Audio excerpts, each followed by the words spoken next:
فقیر سے پھولوں کا تاجر۔ ریلوے اسٹیشن کے ایک کونے میں ایک فقیر بیٹھا کرتا تھا۔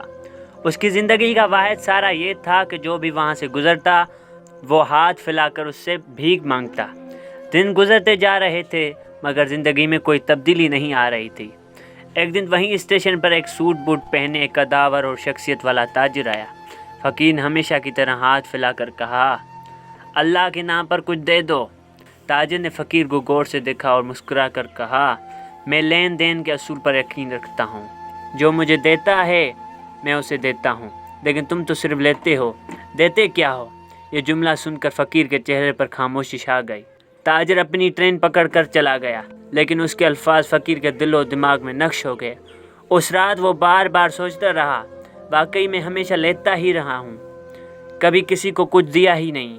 اگر میں بھی کچھ دینا شروع کر دوں تو شاید زندگی بدل جائے۔ اگلے دن اسٹیشن کے قریب فقیر نے زمین پر پکھڑے چند پھول دیکھے۔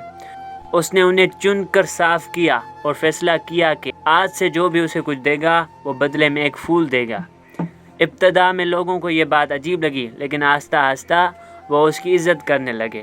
مسافر جب اس کے پاس آتے تو مسکرا کر پیسے دیتے اور بدلے میں خوشبو سے مہکتے پھول لے جاتے۔ فقیر کے دل میں ایک نیا حوصلہ پیدا ہونے لگا۔ مہینے سالوں میں بدل گئے۔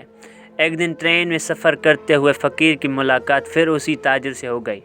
فقیر نے جیب سے ایک تازہ پھول نکالا اور کہا، یاد ہے آپ نے کہا تھا کہ لین دین میں یقین رکھتے ہیں؟ اس دن میرے پاس کچھ نہیں تھا مگر آج ہے، یہ پھول آپ کے لیے۔ تاجر نے پھول لیا، خوش ہو کر جیب سے پیسے نکالے اور فقیر کو دیے۔ اس دن کے بعد فقیر نے پھول بھیجنے کا باقاعدہ کام شروع کر دیا۔ محنت اور ایمانداری سے اس نے کاروبار بڑھایا۔ کچھ سالوں بعد وہیں ریلوے اسٹیشن میں دو سوٹ پہنے تاجر بیٹھے تھے۔ ایک تاجر نے دوسرے سے کہا، کیا تم مجھے پہچانتے ہو؟ میں وہی فقیر ہوں جو کبھی یہاں بھیک مانگتا تھا۔ تمہارے ایک جملے نے میری زندگی بدل دی۔ آج میں شہر کا سب سے بڑا پھولوں کا تاجر ہوں۔ سبق: زندگی میں کامیابی صرف لینے سے نہیں بلکہ دینے سے آتی ہے۔ جب آپ دوسروں کو کچھ دیتے ہیں، چاہے وہ ایک مسکراہٹ ہو، ایک نیک بات یا ایک چھوٹا سا تحفہ، تو دنیا آپ کو اس کا کئی گنا لوٹاتی ہے۔